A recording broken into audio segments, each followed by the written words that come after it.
Praise.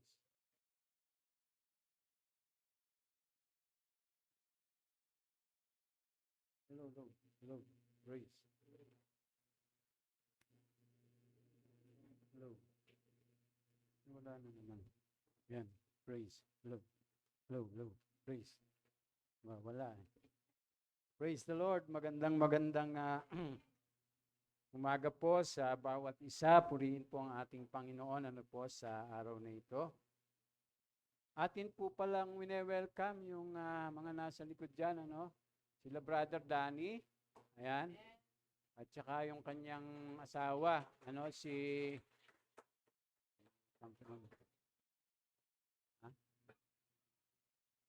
si Mega, at saka si Sister nalimutan ko na ang pangalan. Si Mega, at saka ito. Ami, ayan, Sister Ami pala. Katukayo ni Sister Ami sa likod. Ayan. Welcome po kayo, sa sila Brother Danny po, tsaka sila Sister Ami. Dati po namin kasamahan yan sa, nung kami po ay, nasa Victorious Christian Fellowship. Yung dati naming church, magkakasama po kami niyan, at kami po yung mga doon mga kumbaga medyo nauna sila sa akin ng konti doon. Tama, Kami sumunod. Pero po yung church na yun, gusto ko lang paalala. Doon po ako nagpastor una doon sa Riyaya, Quezon. Ilang taon po kami doon ni Ate Sonia. Maliliit pa sila Jethro noon. Dinala namin doon sa bundok. Yun ang naging training ground po namin. Yung kuta na maraming NPA. Hanggang sa pinuntahan pa kami ng mga NPA doon. Napagbintangan pa kami mga informer na sundalo. Dahil nandun kami sa kuta ni sino ba yung namatay ng commander doon na siyempre, alam niyo naman po yung mga NPA, pag nasa lugar ka nila na parang bago ka lang, di ba? Tatanong lang kung anong pakay nila. Ang pakay ninyo, ba't kayo naandun?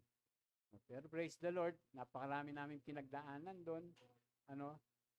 Yung pong Victorious Christian Fellowship ay naging bahagi din po, unang-una ng aming pong buhay pananampalataya sa Diyos. Pero nung kami bumalik na rito, nagpasya lang kami na yung magsimula uli ng gawain. Pero hindi na under ng Victorious Christian Fellowship. Nag-independent po kami noon. Hanggang sa yung aming pinagba-Bible studyhan ay inoperan kami na konting testimony lang. Yung kami ay magpa-umbrella. Yung ipa-umbrella yung church dahil alam niyo po ang church mahirap pagka independent ka. Yung wala yung nagsugo gano'n walang sa iyo ang tawag diyan yung sumasala doon sa mga ginagawa mo, Kaya ayun, napunta tayo sa Jesus First. Kaya naging Jesus First po, yung pong pero dati yung pangalan po ng church na sinimulan po namin, limutan ko na. Malilimutin talaga ako, Ayun, Jesus the Foundation of Faith Church. Jesus the Foundation of Faith Church. Pero hindi pa na yun, na rehistro. Kumbaga, nagsisimula lang kami noon. Hanggang sa naging 15 kami ron or ilan. Ayun, hanggang sa ipa-affiliate po sa Jesus First Christian Ministries. Kaya ito po tayo ngayon. Ito na po yung bunga ng Jesus First Christian Ministries. Purihin po ang ating Panginoon sa kanyang kabutihan. Palakpakan po natin ang ating Pero dati kami magkakasama niyan, Kuya Danny, at sila Sister Ami. Welcome kayo, Kuya Danny, Sister Ami sa Jesus First Christian Ministry. Nagalakan namin na kayo'y makasama sa gawain po, ng Panginoon at sa pamilya po ng Jesus First Christian Ministry. So tayo po ngayon ay dadako na sa atin pong pakikinig at siyempre yung atin pong pag-aaral ng mga salita ng ating Panginoon. Tunay po na napakahalaga sa atin pong buhay Kristiyano, sa ating mga mananampalataya, yung mga aral at turo. Ito po ay napaka-importante sa mga Kristiyano. Dahil kung wala po ito, wala pong magiging pundasyon, yung atin pong pananampalataya. Kaya nga po tayo merong mga pamantayan, na pinaniniwalaan, na kung saan, yun po yung ating mga sinisikap na i-apply, at sundin po sa ating buhay. Hindi pwede po na tayo po bilang mananampalataya.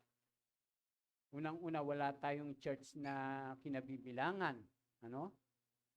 Hindi pwedeng sasabihin lang natin sa ating sarili na basta ako pastor, ako po isang Kristiyano, pero hindi ko na kailangan yung church.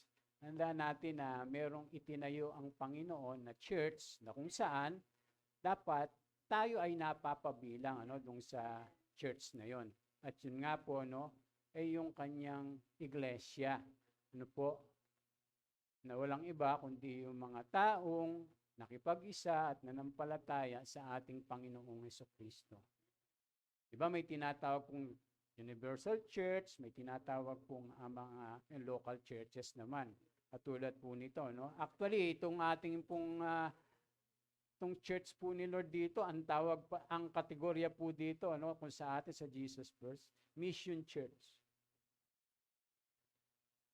Mission Church. Alam niyo po, dinideclare lang na local church ang isang church sa Jesus First, pagka meron ng sets of elders.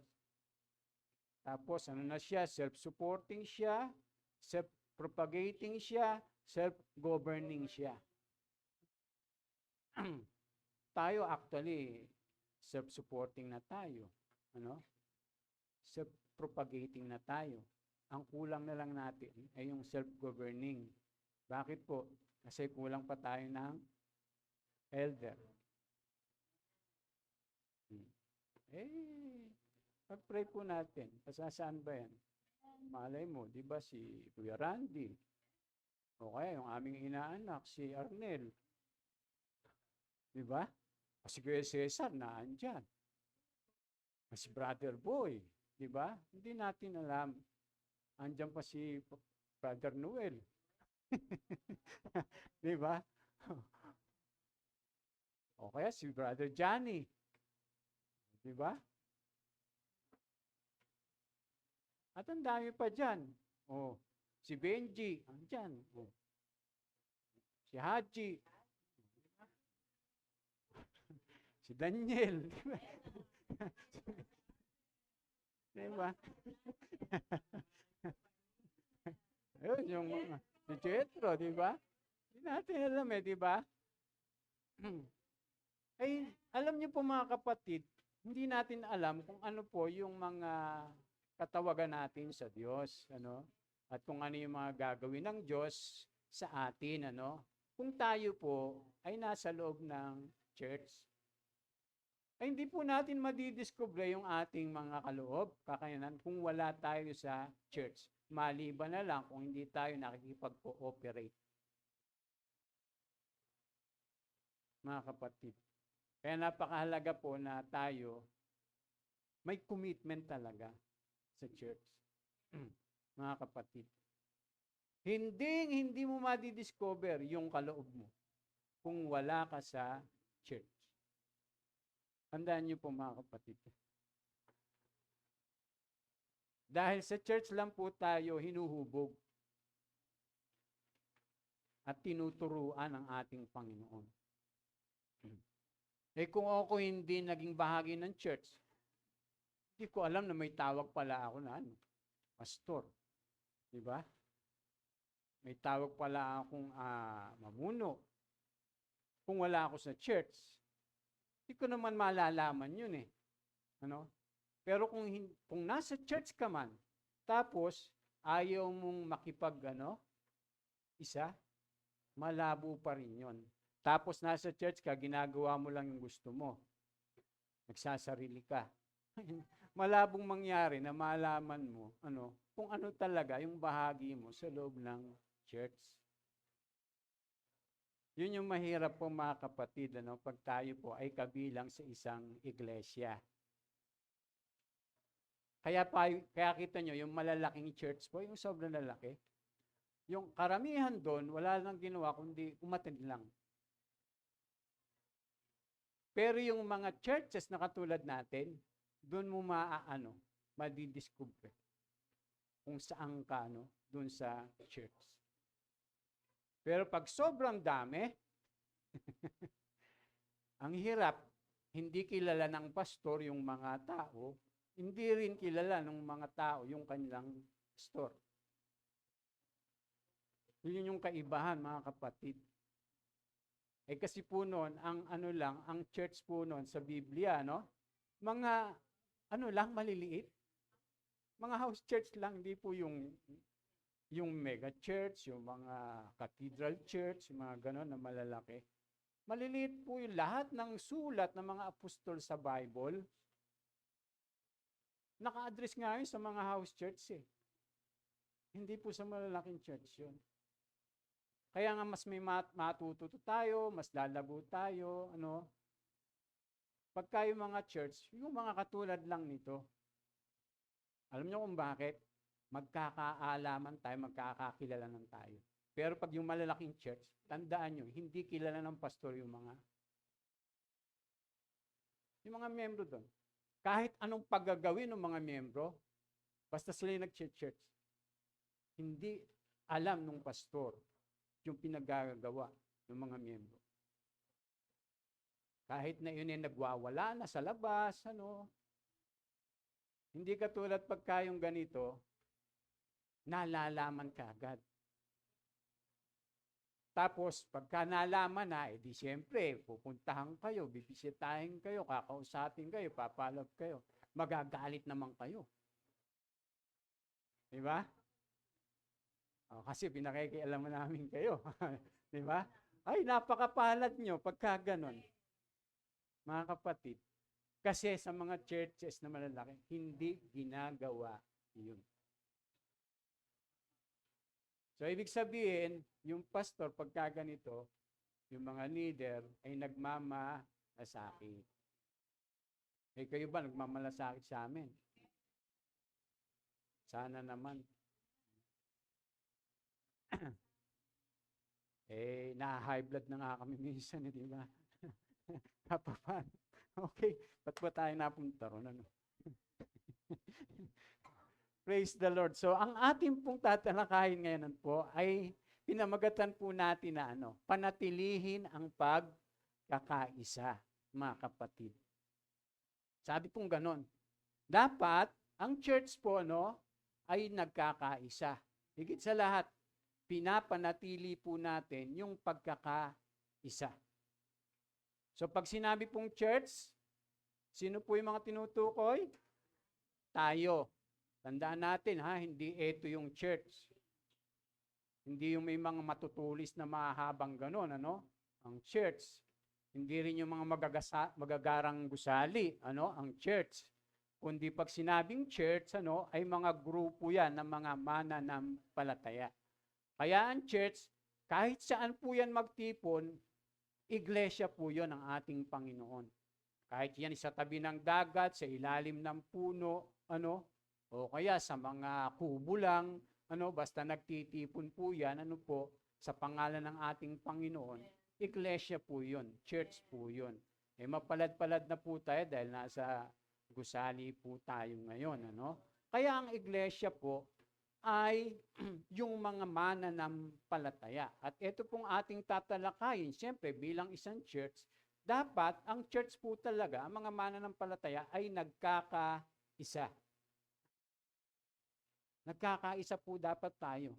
Kasi bakit? Di ba ang church, hintulag sa sambahayan. Di ba? Sa pamilya. Sa pamilya. Niyan tulad sa pamilya. Kaya nga po yung mamumuno sa church, di ba? Ang isa sa mga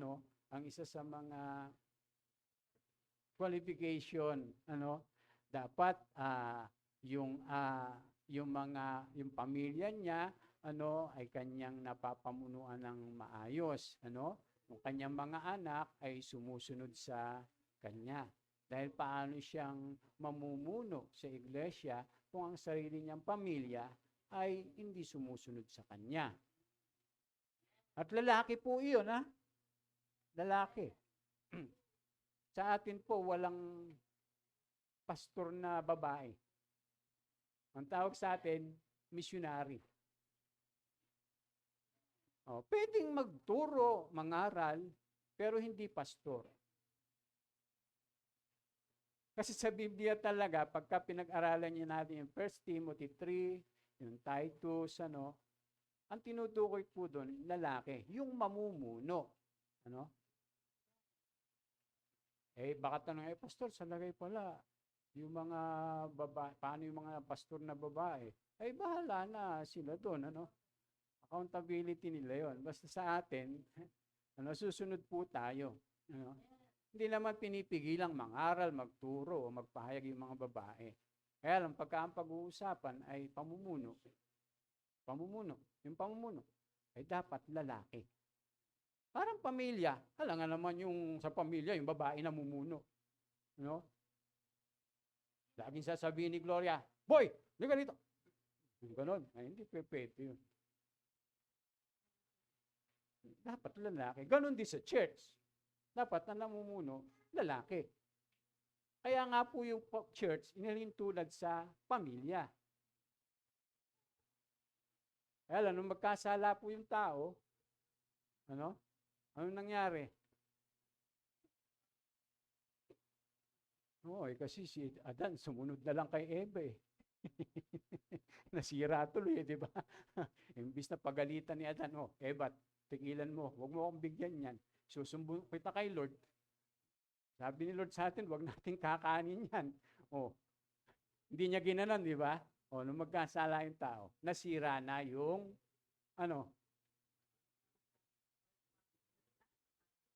di ba, yung pamantayan ng at yun yung binubuo at inaano ng Diyos, ng ating Panginoon.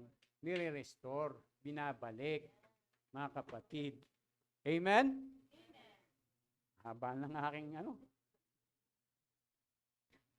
Sabi nga po rito, bilang isang katawan o iglesia ng ating Panginoon, ay kailangan gumagawa tayo ng sama-sama, may pagtutulungan, nakikiisa, at nagkakaisa. Walang reklamo at may kasamang sakripisyo. Dapat ganito po tayo bilang isang church, Bilang katawan ni Kristo, kailangan patuloy nating mapanatili ang pagkakaisa ng iglesia gaya ng sulat ni Apostol Pablo sa mga taga-Efeso. At ito yung ating aaralin at tatalakayin ngayon. Ang mapanatili yung pagkakaisa ng iglesia. So basahin po natin yung pong sinasabi dito sa Ephesians 4:1-6. Sige po, basahin po natin na sabay-sabay. 1, 2, 3. Kaya't ako na isang bilanggo dahil sa Panginoon ay nakikiusap sa inyo na mamuhay kayo gaya ng nararapat sa mga tinawag ng Diyos. Kayo'y maging mapagpakumbaba, mahinahon at matyaga. Magmahalang kayo at magpasensya sa isa't isa. Sikapin ninyong mapanatili ang pagkakaisa na kaloob ng Espiritu sa pamamagitan ng kapayapaang nagbubuklod sa inyo. May iisang katawan at iisang Espiritu, tulad ng may iisang pag-asa ng kayo'y tawagin ng Diyos. Tayo'y may iisang Panginoon, iisang pananampalataya, at iisang bautismo, iisang Diyos at Ama nating lahat. Siya ang higit sa lahat, kumikilos sa lahat, at nananatili sa lahat. Tingnan niyo po, ang tinutukoy po dyan ni Apostol Pablo ay pagkakaisa. Hindi lang pagkakaisa, yung mapanatili natin yung pagkakaisa. So kinakailangan po, no, bilang mga mananampalataya, bilang bahagi ng katawan ng Panginoong Yesus, ng iglesia, lahat tayo dapat nakikiisa. At tayo po ay nagkakaisa. Ay bang hirap po pag walang pagkakaisa, mga kapatid. Parang sa pamilya. Halimbawa,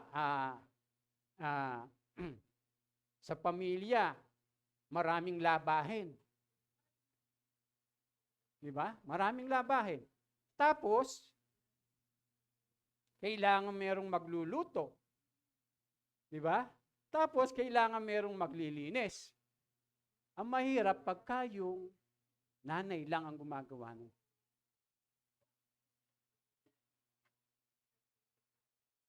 Di ba? Ang hirap nun. Pero kung halimbawa, di ba, merong naglilinis, may nagluluto, may naglalaba. Di ba? Ay yung iba, yung mga magulang na iba, talagang yan eh.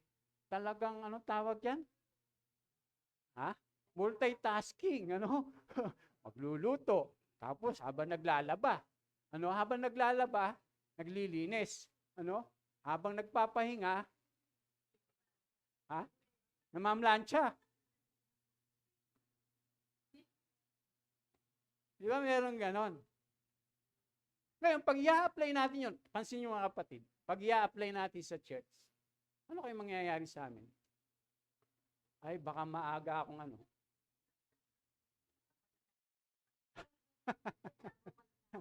Di ba?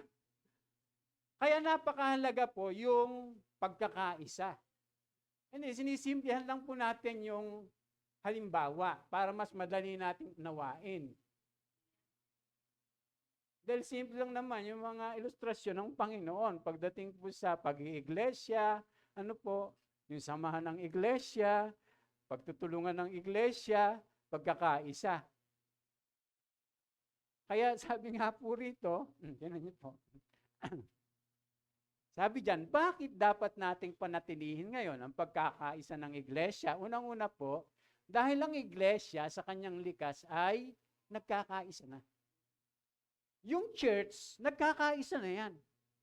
Pag sinabing church, katulad siya sa isang katawan. So, ibig sabihin, yung kalikasan ng church, nagkakaisa na. Dahil yung kalikasan ng katawan, nagkakaisa yan. Bawat bahagi ng katawan ng tao ay nagkakaisa yan. Hindi naman pwede, pagpunta nyo rito, may iiwan yung kamay nyo, ganon. Hindi naman pwede yun. Pag pumunta kayo dito sa church, may iiwan yung paan nyo. Di ba? Hindi pwedeng mangyari yon. Kasi nga po, yung katawan, sa kalikasan niya, nagkakaisa na po yun, mga kapatid. Kaya malaking problema kapag yung ikaw, o sino man sa atin, ay hindi nakikiisa. Malaking problema yun. Kanino? Sa'yo. Sa'yo. Naapektuhan lang yung church. Pero mas malaki, ang magiging epekto nun dun sa ayaw makiisa sa church. Dahil normally, naturally, yung church talagang nagkakaisa na po siya. Kasi sabi nga rito, may isang katawan. Sabi pong ganon, di ba? May isang katawan. Sino yon? Tayo. Siyempre, yung katawan, maraming bahagi. Hindi naman puro mata ang katawan. Hindi naman puro tainga. Hindi ka naman makakakita at makakasalubong ng ganon. Na naglalakad, puro paa. Walang ganon. Kasi yung katawan, maraming bahagi. So, ganun din po tayo. Kaya sabi nga po rito, sister, sabi rito, itinatag ng Panginoon ang iglesia na nagkakaisa Ang iglesia ay hindi kailangang gumawa para maabot ang pagkakaisa. Ito ay nagkakaisa na sa kanyang kalikasan. Nagkakaisa na po yung church sa kalikasan, ano po?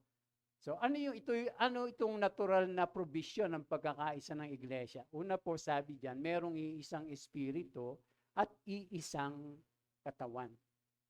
Alam niyo po ba na kaya tayo naging bahagi ng katawan ay dahil sa espiritu ng Diyos? Bakit? Nung tayo ay maborn again, ang ginawa ng Panginoon, inilakip tayo sa isang church. Nilakip tayo. Kaya tayo naandito ngayon. Amen? Amen? Kaya hindi pwede kung ikaw ay sinasabi mo, born again ka, no? Pinanganak kang muli. No? Tandaan natin na yun lang mga born again ang maliligtas. Baka sabihin nyo, pastor, sabi po na salita ng Diyos maliban ang tao'y maipanganak na muli. Hindi siya makakakita sa kaharian ng Diyos. Maliban ang tao ipanganak sa tubig at sa espiritu, hindi siya makakapasok sa kaharian ng Diyos. So, maliban. Kaya po yung mga totoong naboborn again lang ang maliligtas. Tapos yung mga naborn again na yun, inilalakip ng espiritu sa katawan, sa church, sa iglesia, mga kapatid.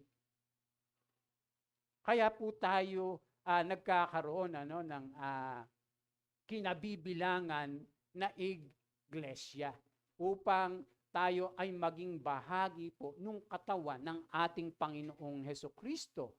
Tapos sabi din diyan, merong iisang Panginoon at iisang bautismo. Kaya nga po tayo nagpapabautismo di ba? Dahil pinatutunayan natin, pinagtitibay natin na tayo nga po ay nakipag-isa na sa ating Panginoong Hesukristo. Tinatalikuran na natin yung dating masasamang gawain, nakikipaghiwalay na tayo sa dyablo. Dati kasi siya yung ating kasama. Ngayon naman, ay nanunumbalik tayo sa ating Panginoong Hesukristo. Mga kapatid, yun po yung provision ng pagkakaisa. At sabi diyan, merong iisang Diyos at Ama ng lahat ng mga anak ng Diyos. Ano sabi ng Biblia? Lahat ng tumanggap, nanalig sa Kanya, ay pinagkalooban niya ng karapatang maging mga anak ng Diyos. Kaya tayo, sinasabi po ng ating Panginoong Hesus, na yung tumanggap sa Kanya, nanalig sa Kanya, nagbalik loob sa Kanya, ang binigyan niya ng karapatang maging mga anak ng Diyos. Amen? So, nagkakaisa na tayo mga kapatid bilang isang katawan ng ating Panginoong Hesus o bilang isang church o iglesia. Pangalawa, mga kapatid, bakit dapat nating panatilihin yung pagkakaisa? Ano po? Ng iglesia? Dahil ang iglesia ay tinawag ng Diyos upang magkaisa. Mga kapatid, anong sabi po ng salita ng Diyos? Kaya't ako na isang bilanggo dahil sa Panginoon ay nakikiusap sa inyo. Ito, mamuhay kayo gaya ng nararapat sa mga tinawag ng Diyos. So yung palang mga tinawag ng Diyos, naging bahagi po ng church, ay kinakailangang mamuhay ng nararapat. Kayo'y, sabing ganon, maging mapagpakumbaba, mahinahon at matyaga, magmahalan kayo at magpasensya sa isa't isa. Tapos pagdating sa verse 3, ganito ang sabi. Sabay-sabay natin basahin. 1, 2, 3. Sikapin ninyong mapanatili ang pagkakaisa na kaloob ng Espiritu sa pamamagitan ng kapayapaang nagbubuklod sa inyo. Tingnan niyo po, ano yung pagsisikapan ngayon? Mapanatili yung pagkakaisa. O sino gagawa nun? Tayo. Hindi po pinagpe-pray yun. Ina-action po yun. Ginagawa po yun. Tinatrabaho po yun. Pinag-e-effortan po yun. Na mapanatili po natin yung pagkakaisa. Kasi nagkakaisa na eh. Ang gagawin pa po natin, pananatilihin. Yung pagkakaisa, mga kapatid. Hindi lamang ginawa ang iglesia na nagkakaisa sa kanyang likas. Ito rin ay tinawag sa pagkakaisang ito. Ang partisipasyon ng iglesia sa banal na gawain ito ay pagsikapang mapanatili ang pagkakaisang ito sa Espiritu. Ang iglesia o ang katawan ni Kristo ay iisa at nagkakaisa. Ang kailangan lang ay panatilihin natin ito o hadlangan.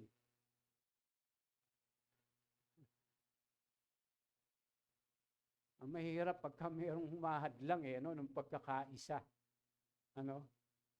Yung ayaw sumabay. Doon sa agos ng iglesia. Ano man yung ating mga ginagawa. Tingnan niyo po, napakahalaga po nito. Ano po yung mission ng church? Sige. Ano po ang mission ng church?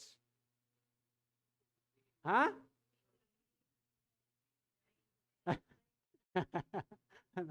Tingnan niyo po, di ba ang motto natin is to win, to train, to send. Actually, yun din po yung utos ng Diyos. Utos ng Panginoon, humayo kayo at gawin ninyong mga alagad ko ang lahat ng mga bansa. Bautismuhan niyo sila sa pangalan ng Ama, ng Anak, ng Espiritu Santo at turuan yung sumunod sa lahat ng mga ipinag-utos ko. Ang sabi ng Panginoon, humayo kayo at pangaral ninyo ang mabuting balita. Ang sumampalataya at mabautismuhan, maliligtas. Ang hindi naman ay parurusahan. So ang mission ng church, hindi lamang ito, hindi lang Jesus first. Dapat ang mission talaga ng church, ng mga Christian, yung mga Christian churches, yung mga tao ay akayin sa pagkakilala sa Panginoon. Tapos, pagkahalimbawa, nakakilala na yan sa Panginoon, naging bahagi na ng church, anong gagawin? Yung mga tao ay sanayin at turuan.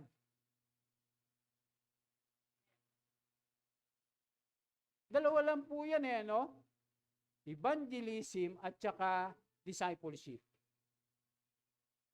Kaya pagkalimbawa, yung mga ginagawa natin dito sa church, hindi naka-ano doon, naka-align, nagsasayang lang tayo ng oras. Nagsasayang lang ng pera. Diba? Kasi sa totoo lang, walang ibang mission ng church, kundi yun. I-evangelize yung tao at i-disciple yung mga tao.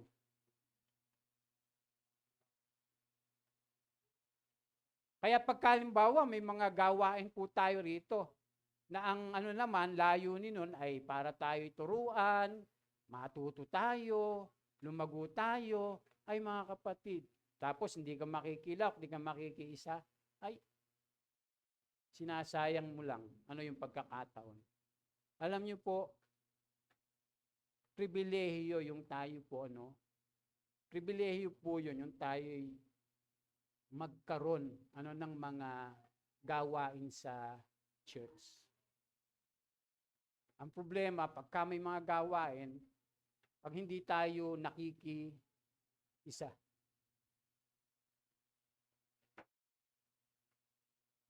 Pagka ganun, pumipigil ng pagkakaisa. Sabi nga, magkaroon tayo ng iisang isip, iisang damdamin, sa gawain.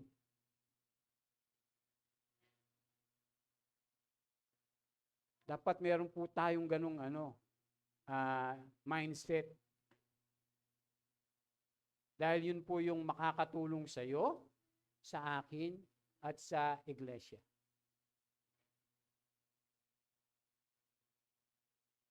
Kailangan i-exercise po natin yung atin pong mga commitment sa church. Kailangan po nating yun, trabahuhin. Kung talagang Kung talagang inaano mo yung ibinibilang mo yung iyong sarili sa church. Alam niyo po, ikaw, ako, tayong lahat, ang magbebenepisyo pag tayo po ay nakikiisa sa gawain. Tingnan niyo po yung mga wala na sa church. Wala na. Hindi na nag-church. Hindi na dumalo. Hindi na nakiisa. Nasaan na sila? Diba? Ano nangyayari? Yung minsang naandito na nga sa church, di ba? May nangyayari pa. Paano pa kaya kung wala na? Ano kaya magiging nun? Kahihinatnan. Baka kaya dumating si Lord. Makakasama yon? Alam niyo po, pag dumating ang Panginoong Yesus, sabi ng Biblia, ang kanya pong ang kanyang susunduin, yung iglesia na walang walang kapintasan.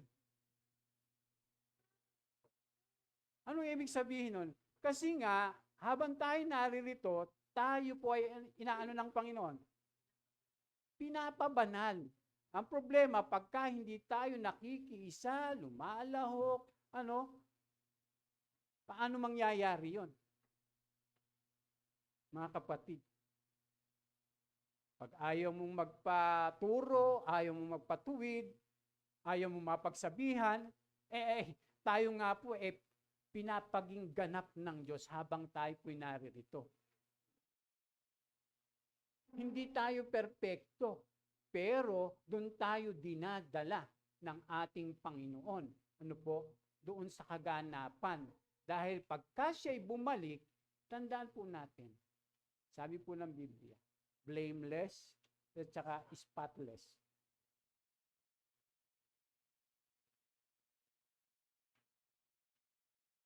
Kaya nga po tayo tinuturuan dito mga kapatid. Kaya kung doon sa maliliit lang na bagay, hindi natin magawa. Naku po, paano tayo, pagkakatiwalaan ng Diyos sa iba pa na mga gawain?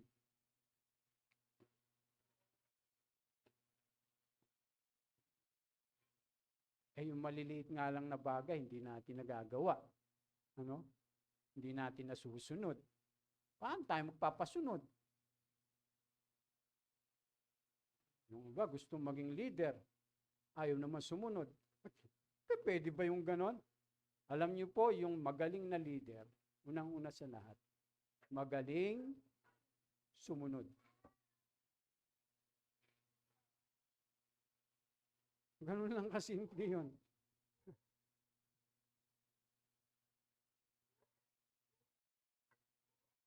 Pag hindi natin natutunang magpasakop, paano tayo mamumuno? Diba? Pag hindi natin natutunang magpaturo, paano tayo magtuturo? Mga kapatid, pag hindi natin natutunang sumunod, paano tayo magpapasunod? Anong ituturo natin? Kung hindi natin ginagawa yun. Kaya kung ganun ka, tapos magtuturo ka, di ba? Gagayahin ka no tinuturuan mo. Mga kapatid, naintindihan ba natin ang ating pinag-uusapan? At yun po, pag ginagawa natin, yung tayo nakikisa, pinapanatili natin yung pagkakaisa. Pero pagka hindi naman natin ginagawa yon, yung mga malilit na bagay, nagiging hadlang ka. Doon sa pagkakaisa ng iglesia. Kaya sabi nga po dyan, sabi po rito, sabi dyan, mamuhay tayo, para po mapanatili natin, yung pagkakaisa, ay mamuhay tayo sa buhay na karapat-dapat. Alam nyo, importante po yung attitude para mapanatili natin yung pagkakaisa.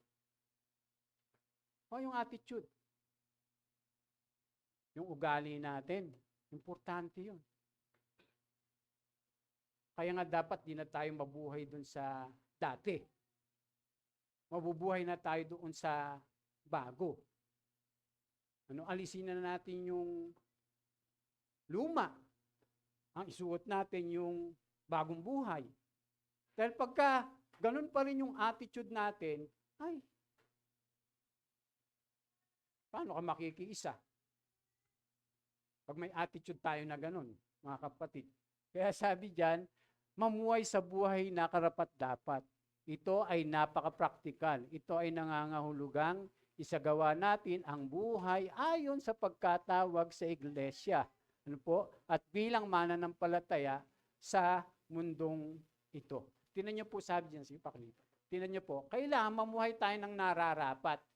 Ito po yung halimbawa ni Apostol Pablo. Paano? Hubarin yung dating pagkatao at isuot yung bago. Ano sabi diyan? Hindi ganyan yung natutunan ninyo tungkol kay Kristo. Sa 21, napakinggan na ninyo ang aral ni Jesus at natutuhan na ninyo ang katotohanan ng nasa Kanya. At ang sabi, iwanan ninyo yung dating pamumuhay. Sabi, hubarin na ninyo ang inyong dating pagkatao. Nung tayo na kay Kristo na. Kung halimbawa, medyo mataas yung tingin mo sa sarili mo. Ano sabi ng Biblia? Magpakababa tayo. Tularan natin ang ating Panginoong Hesukristo. Dahil napaka-imposible po na kapag yung attitude natin ay katulad pa rin nung dati at hindi pa rin nababago, nakaka-apekto sa atin pong pagkakaisa. Mga kapatid. Lalo na pagka hindi ka marunong makinig, hindi ka marunong magpasakop. Diba? Kahit nga sa pamilya, ganun din Diba? Halimbawa,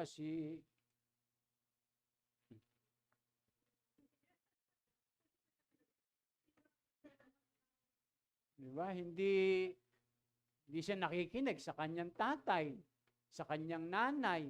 Diba? Sigurado magkakaroon ng problema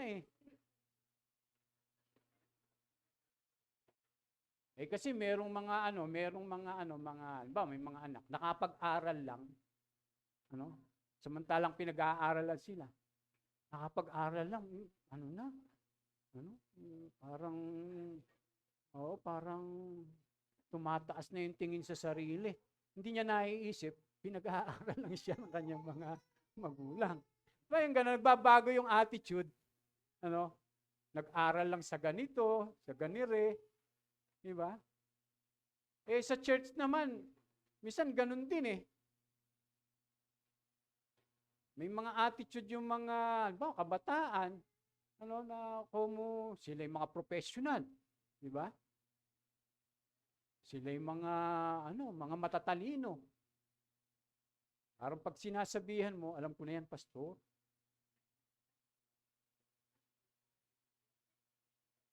Yung may mga posisyon, yung mga ganon.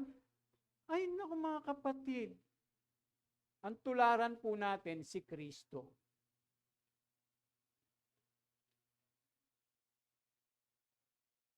Kaya nga po ang Panginoong Hesukristo sabing ganon, magkaroon kayo ng pag-iisip na katulad ng kay Kristo Jesus. Dapat ganon yung pag-iisip natin. Mindset ba? Mindset.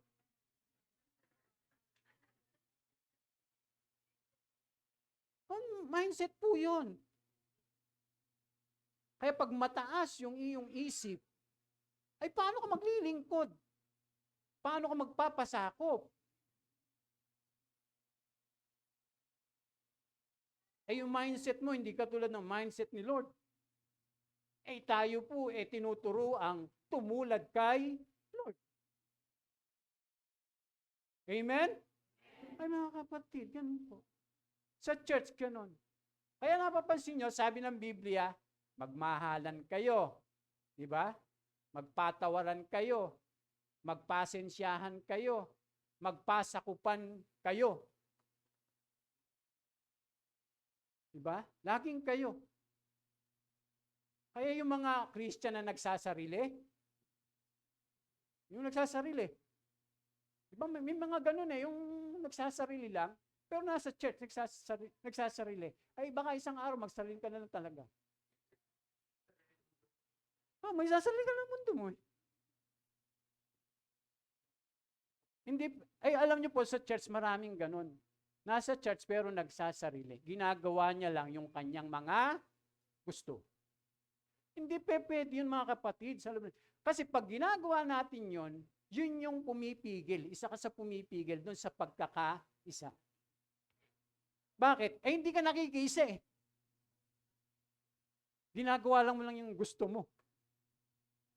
Hindi pwede yun mga kapatid. Ano? Para kang kung sa bahagi pa ng katawan, di ba merong daliri na nakagano na lang? Pangit tingnan. Di ba yung hindi mo na maigalaw? Di ba? Merong ganun di ba? Makikita mo, merong mga ganun na nagtatrabaho yung isa, hindi. Hindi siya nagpa-function. Ganun po yung mga member sa church na hindi nagpapasakit. Parang hindi siya bahagi. Kung baga sa basketball, alam niyo ang tawag doon? Hindi. May isa pang tawag yung nasa labas.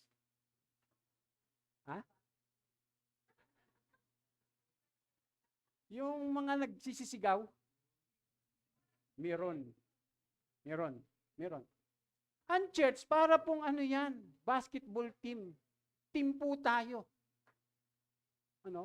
Pagka ikaw maingay ka lang, makasalita ka lang, puro ka na lang criticize.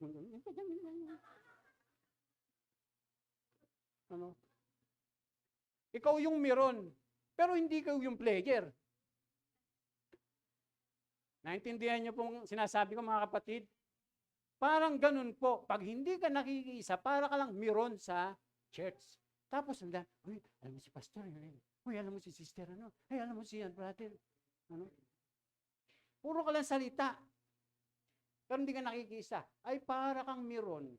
Shoot! Shoot! Sasabihin mo ganun. Sisisigaw ka. Tapos, pag hindi na-shoot, hindi ba akong maglaro? Samantalang ikaw, hindi mo naman alam yung ginagawa ng Para maintindihan mo yun, dapat naandun ka rin. Kasama ko dun sa team. Mga kapatid. Kaya pagkalimbawa, tayo, ganun ang ginagawa natin sa church. Dito nga tayo sa church. Tapos ayaw nating lumahok, makiisa. Doon sa mga gawain. Para ka lang meron. Magsasabi nga, tapos alam mo siya. Ang dami natin sinasabi. Pero hindi ka naman nakikilahok doon sa gawain. Meron ka lang noon pagka ganon. Pero hindi ka bahagi ng team. Dahil kung bahagi ka ng team, kahit na water boy ka lang, pero bahagi ka ng team Naandun ka sa loob ginagawa ka. Mga kapatid. Pero pag sinasabi natin na bahagi ka ng church, kaisa ka ng church, tapos puro ka lang ganito yung ginagawa mo sa sarili mo, pero sa kabuuan, doon sa gawain ng iglesia, hindi ka naman talaga nakikiisa. Kaya kinakailangan baguhin natin yung attitude natin pagdating sa church. Amen?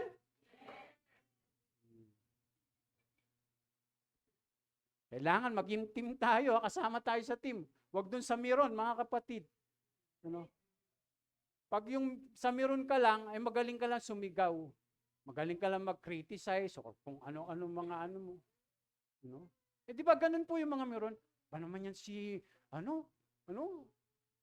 hindi marunong mag-shoot, hindi marunong mag-dribble, hindi marunong magpasa. Pero hindi niya naman naiintindihan talaga yung mga ginagawa.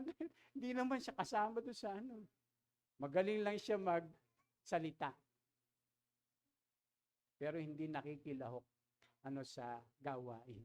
Kaya dapat baguhin. Kaya nga sabi dito, di ba, iwanan ninyo yung dating pamumuhay, barinan ninyo yung dating pagkatao, napapahamak dahil masasamang pagnanasa. Magbago na kayo ng diwa at pag-iisip at ang dapat ninyong isuot ay ang bagong pagkatao na nilang larawan ng Diyos na nahayag sa matuwid at banal na pamuhay ayon sa katotohanan.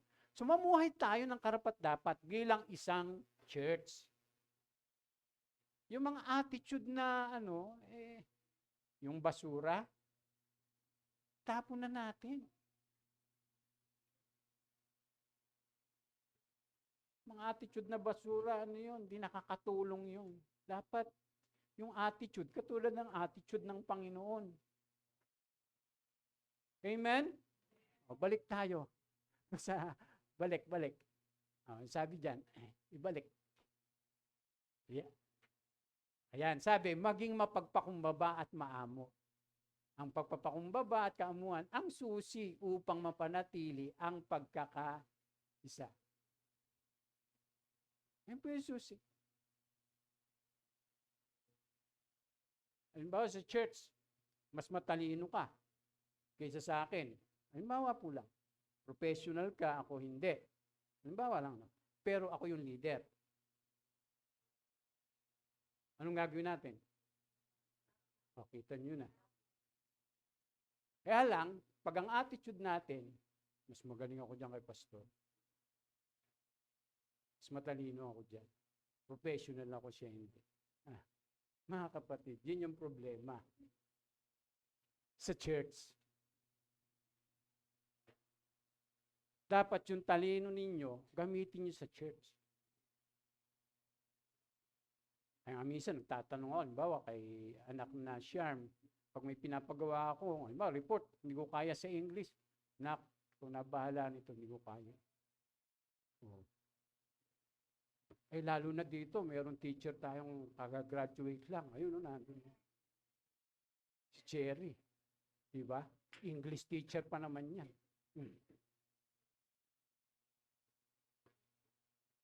Dapat, kung ano tayo ngayon, anong meron tayo, binigay ng Diyos, gagamitin mo yon sa church ng may kababaang loob.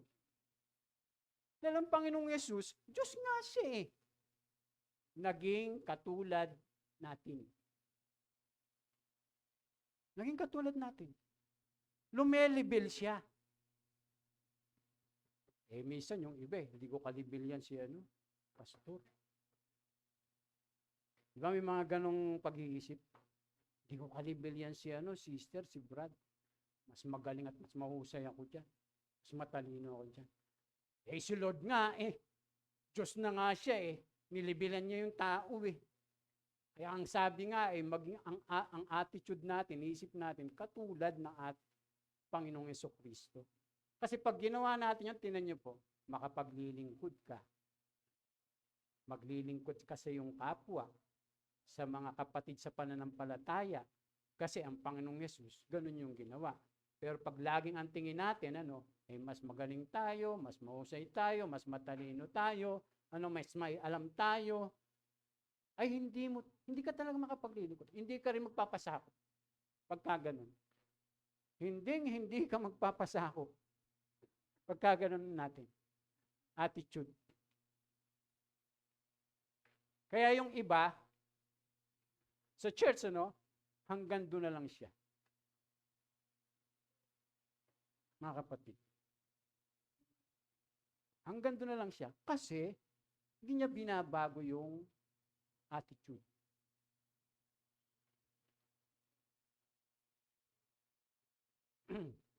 Amen? Kaya importante po mga kapatid, yung tularan natin ang ating Panginoon Yesus. Baguhin natin, yung ating mga pag-uugali, Marami pang dapat baguhin ba sa atin, mga kapatid? Diba? Yung mga asal natin, yung ating mga ginagawa. Kasi sabi diyan, maging matyaga rin at magpakita ng pag-ibig sa, ito nyo, isa't isa. Importante po yan. Bakit kailangan natin ng pagtatyaga at pagtitiisan sa isa't isa? Dahil hindi tayo perpekto. Sa ating likas na pagkatao, nasasaktan natin ng iba at nasasaktan din tayo sa iba. Bakit madaling magpatawad sa iba at sa iba ay hindi? Dahil ang iba ay higit na mahal natin kaysa iba. Hindi tayo pantay-pantay tumingin. Hindi katulad ang Panginoong Hesus, di ba? Pantay-pantay. Kaya nga tutularan natin ang ating Panginoong Hesukristo.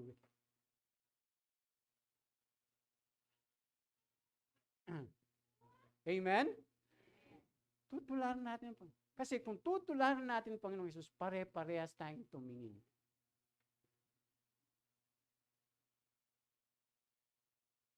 Hindi yung, ito mas mahal ko to kasi mas mahal din ako nito. Parang gano'n, paano kung hindi ka mahal? No? Di ba? With condition. Tama yun, Samantalang si Lord, mahal mo siya, hindi. Yung pagmamahal niya, nananatili pa rin. Ganun si Lord. So, dapat ganun din tayo. Ang natin sa isa't isa. So, yun po mga kapatid, yung pangalawa. Ito, sandali lang na to. Last. Sandali lang to. So, bakit po dapat nating panatilihin ang pagkakaisa ng iglesia? Panglas po, dahil ang iglesia ay inihanda ng Diyos upang magkaisa. Tingnan niyo po mga kapatid. Ang bawat isa sa atin ay nakatanggap ng tanging kaloob ayon sa sukat na ibinigay ni Kristo. Tapos gagamitin po natin yung mga kaloob na yon, para po yung ating pagkakaisa ay patuloy nating maisagawa.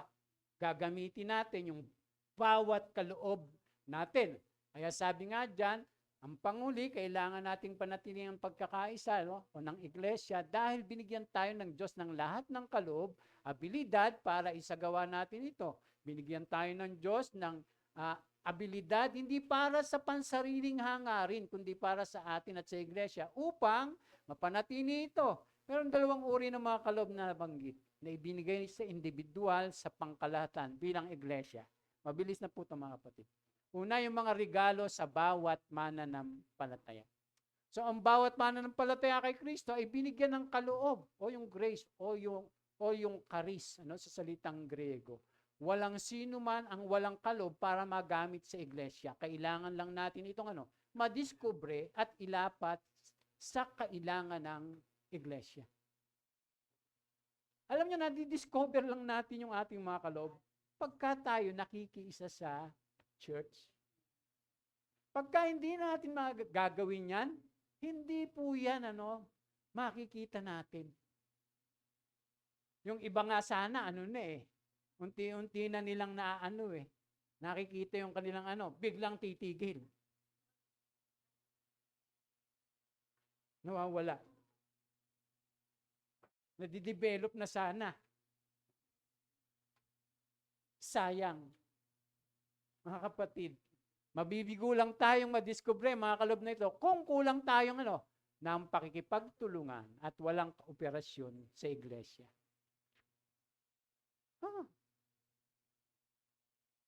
Pag hindi tayo nakikipag-cooperate sa church, hanggang panaginip ka na lang, pangarap. Kasi wala namang kooperasyon.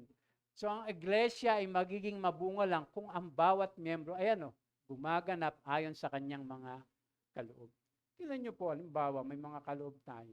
Tapos, nagbunga ka, kasi ginamit mo.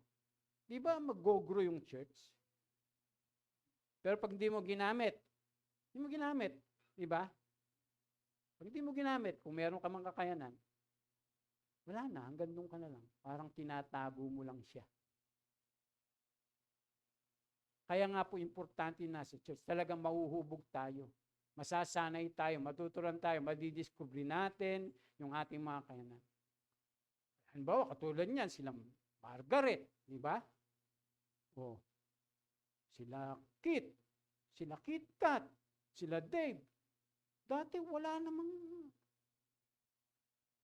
Si Anggi nga, dati ang boses niya, ano eh.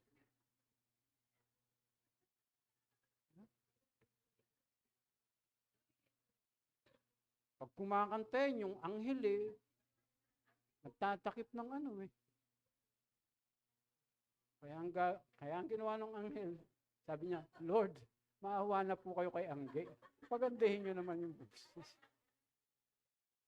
Tapos, nung nagtagal, kumanta. Kumanta lang kumanta. Kasi nga, nakiki-operate siya. Pero kung halimbawa, hindi natin gagawin yon, hindi yun mangyayari, mga kapatid. Kaya napakahalaga na may kooperasyon tayo sa church. Alam niyo yung maliliit lang na gawain sa church, mahalaga po yun sa paningin ng Diyos. Akala lang natin, wala. Yun nga lang pagtuturo sa mga bata. May nagtuturo ba sa mga bata? Ha? Si Garod. Oh. Akala natin, ano yun? Parang wala lang.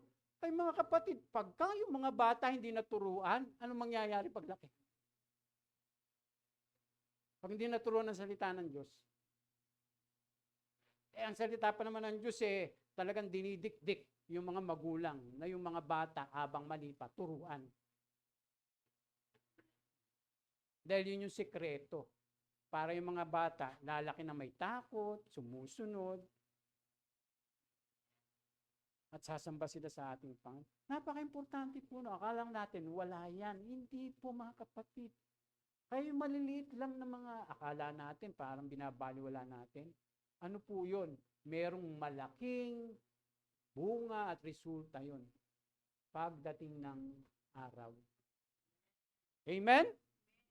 Kaya mga kapatid, tandaan natin, ano po, ang church po ay kinakailangang nagkakaisa, manatili, yung pagkakaisa, at gamitin natin yung lahat ng meron tayo sa church para maipakita natin na tayong lahat nga ay nagkakaisa sa iglesia. Amen? Palakpakan po natin ang Panginoon. Maraming salamat po. At pagpalain po tayo ng ating Diyos.